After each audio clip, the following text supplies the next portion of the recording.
Folks, welcome back. GovEd continues to trample on parental rights and fail at its stated core mission, educating our kids. Teachers' unions are continuing to push for closures in the new year, despite children being at low risk of severe illness and death from the China virus. The Freedom Foundation wrote a piece slamming teachers' unions, saying children are safe in schools and that teachers need to be there for the kids. Let's bring on the CEO of the Freedom Foundation, Aaron Withe.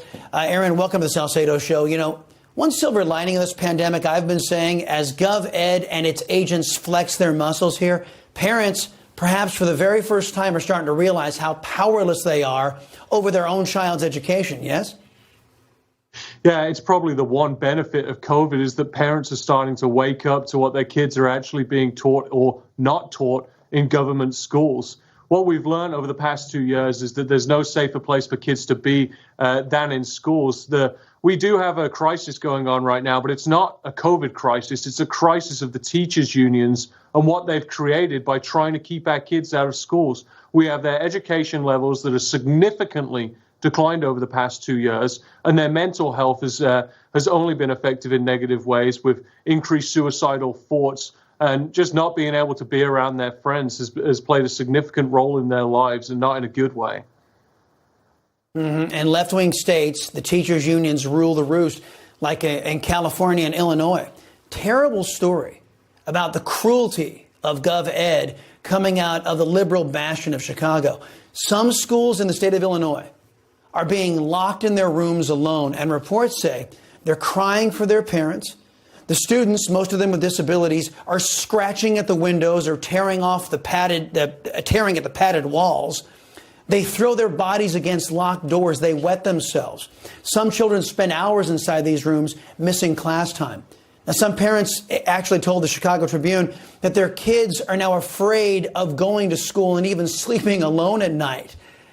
They can do this because schools are unaccountable and parents have been rendered impotent by cowardly politicians. Isn't school choice the answer for this and many other ills going on in GovEd? Yeah, you hit the nail on the head. School choice needs to be made available to every parent in the country, because right now there are millions of parents out there that have no option but to send their kids to public schools. We need a system where parents can pick and choose the best schools for their kids to go to so they can get the best education possible. I mean, you think about being a parent in Chicago now and having to send your kid into a situation like this. It's completely wrong. We need a system where the dollars that are funneled for kids' education can be put into charter schools and, frankly, even private schools where these kids can actually get a quality education. Only then will government schools step up and actually start to deliver a better education, because we'll have this competitive environment just like we do in every other industry in America. That's what needs to happen. You know, in case folks are tempted to believe this kind of garbage isn't happening in right-wing states or conservative states, I want to talk about something going on in my home state of Texas. Another story of failed GovEd here. The governor in Texas has issued an executive order that the China virus mandates are not allowed in Texas. His order was backed up by the Fifth Circuit Court of Appeals. Yet lawless and leftist superintendents here in Texas have been forcing masks on our kids anyway, and some parents are fearing that vaccines are going to be next. Doesn't there need to be accountability for these educrats who look at their school systems as their own little fiefdoms? I mean, don't school educrats too, Aaron, deserve to be held accountable under the law?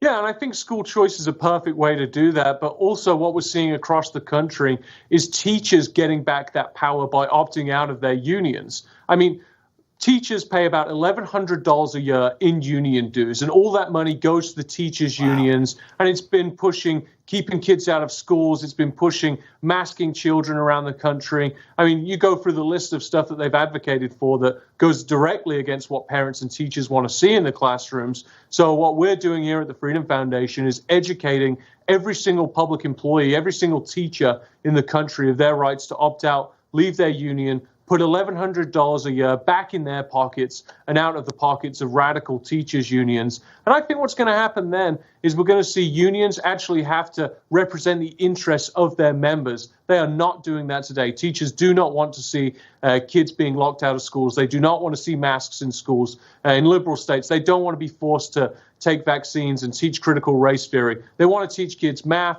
English, and all the things that they got taught in school when they were kids. And Aaron, imagine what all of those teachers who are trying to get out from left-wing dictatorship in these unions and in these states, what they're going to do in a country that values competition, in a country where private school and charter schools and online schools, those teachers are going to be worth their weight in gold, and they're going to be able to command a salary that is commensurate to what they can give to these kids. And the left-wingers in this country are not going to be able to get their greedy little paws on that money. Aaron Withe, thank you very much. Appreciate the time. Up next, House Speaker Nancy Pelosi decries corporate greed in public. But that hasn't stopped her husband's investment firm from making tens of millions of dollars in trading stocks that she often regulates. So should members of Congress be banned from getting rich when they're supposed to be looking out for us on Capitol Hill? We discuss that next with Michael Reagan and Mary Walter. It's Mike and Mary next on a Monday on the Chris Salcedo Show. Plus, bare shelves Biden. It's trending online as America pushes back on his disastrous administration. It's all coming up on the Salcedo Show on Newsmax.